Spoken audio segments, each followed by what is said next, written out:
far, we learned how Nihonshu has been made and how it is not solely about drinking alcohol.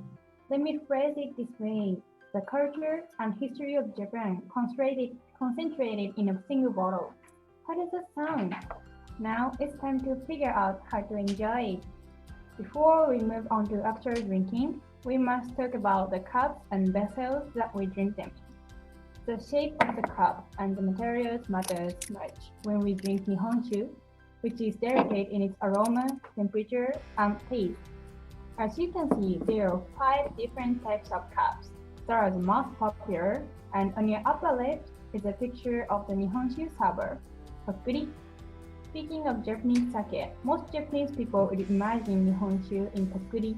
For the cups, starting from the left, we got ochoko, masu, wine glass, sakazuki, and guinomi. Wine glass? Yes, you heard it right. It is in fact the most modern and sophisticated way to drink Nihonshu. Ochoko is a small ceramic cup. Masu is a wooden square box, which was used as a measuring tool in the old days. Sakazuki is a white-mouthed sake cup. Drinking Nihonshu from a sakazuki is an ancient way of enjoying the Nihonshu, where you can still find them in Shinto rituals and ceremonies.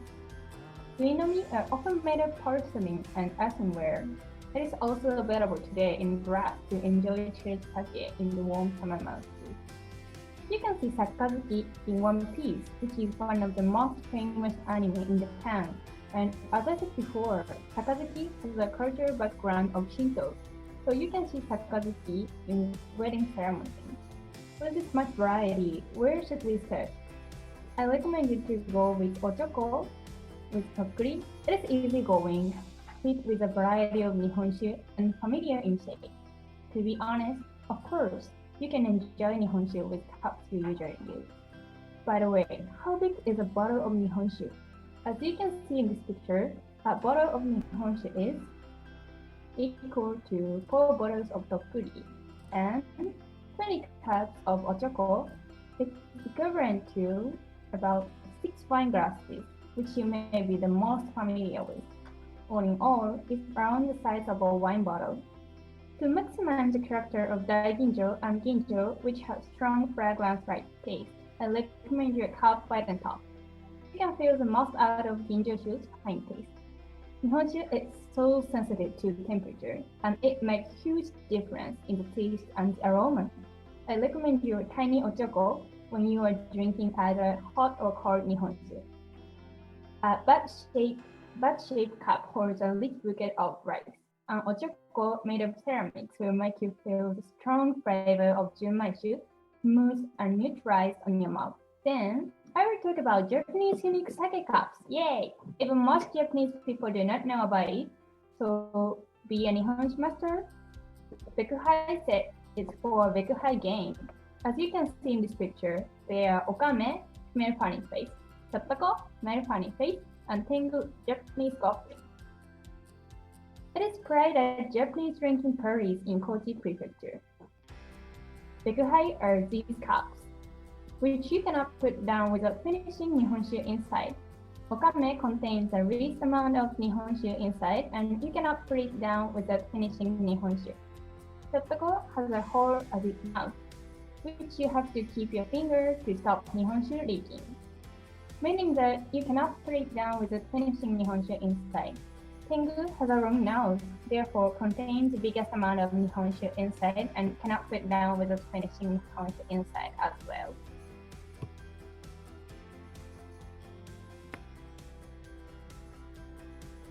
Okay, so Azumi has showed us the different cups, and they were really interesting.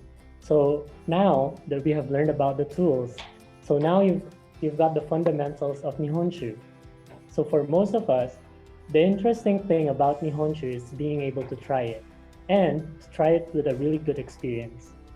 So this applies from hanging out with friends, or even just drinking alone, or trying Nihonshu that is available in the supermarket or in the convenience store. So now we ask the question, so how do we pair our Nihonshu? So there are actually many points to consider when pairing Nihonshu with food. So just like what was mentioned earlier in the presentation, so Nihonshu varies differently all across Japan. So with each prefecture and region having their own Nihonshu, that adjusts their food culture as well. So Nihonshu can also vary in the 4 seasons in Japan. So if some of you have noticed, sparkling Nihonshu is really available during summer, and warm Nihonshu is commonly drank in the winter, especially right now.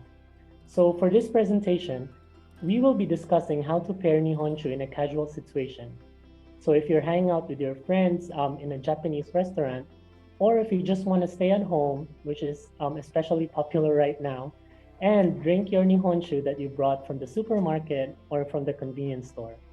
So in a casual setting, be it in a restaurant, Japanese drinking place, or a supermarket, so there are actually generally 4 varieties of Nihonshu that you commonly see and are widely available. So these are the Tsushu, or what we call the table Nihonshu, Junmai, Ginjo, and the Daiginjo. So of course, there are more varieties of premium Nihonshu as what you can see right now in the picture, but we will only be focusing on the 4 mentioned varieties. So as what was mentioned a while ago in this presentation, so the Nihonshu varies depending on the fragrance and flavor with 4 different categories. As you can see in the picture, the 4 varieties of Nihonshu in a casual setting have different flavors and fragrance levels. So what food pairs well with a variety of Nihonshu? So we've prepared here based on aroma and note differences. So first, which is the Tsushu, or the table Nihonshu, it has a bold flavor and a faint caramel aroma, and it can be best paired with a wide range of food. So notably, skewers, edamame, egg rolls, fries, and cucumbers, among others. So for the Junmai, which has a strong rice flavor and aroma, but low in fragrance, it goes well with any of your rice dishes. So creamy flavors such as meat and cheese pairs well with this kind of Nihonshu. Ginjo, which is very fragrant and fruity, it is a best friend of light dishes with a simple taste note. So how about a white fish and salads? So you don't want to lose its delicate aroma over the oily or meaty texture of food. Next, the Daiginjo, which is a more refined version of Ginjo. It also similarly goes really well with simple food. So fresh fruits or sashimi and any seafood will go perfectly with your sip. So now that you have learned about pairing Nihonshu in a general sense, so we have actually 2 recommended Nihonshu for you to try. And personally, they're also like some of my favorites.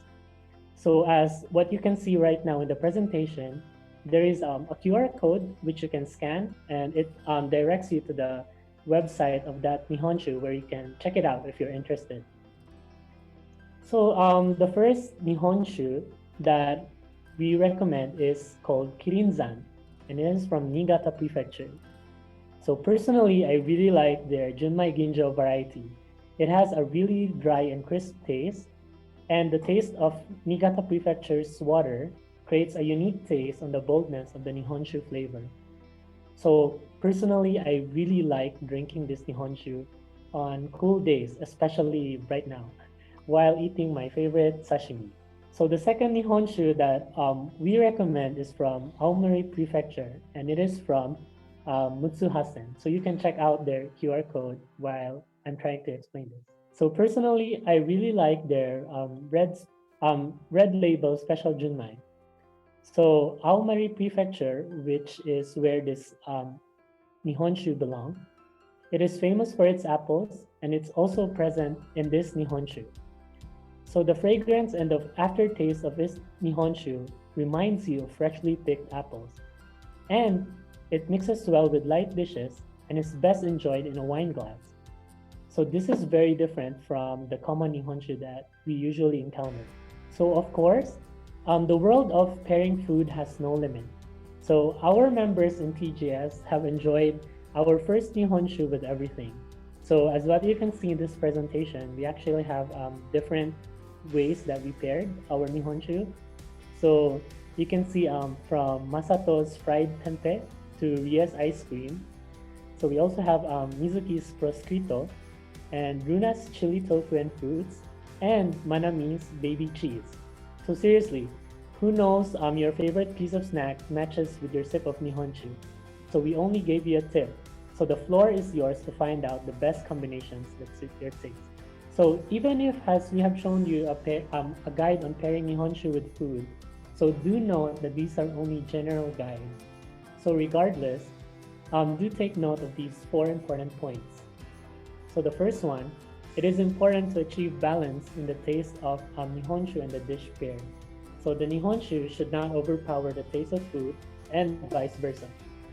Next, there should be a harmony of flavors in your mouth when trying the flavors of the dishes. It is important to drink water even between your sips of Nihonshu.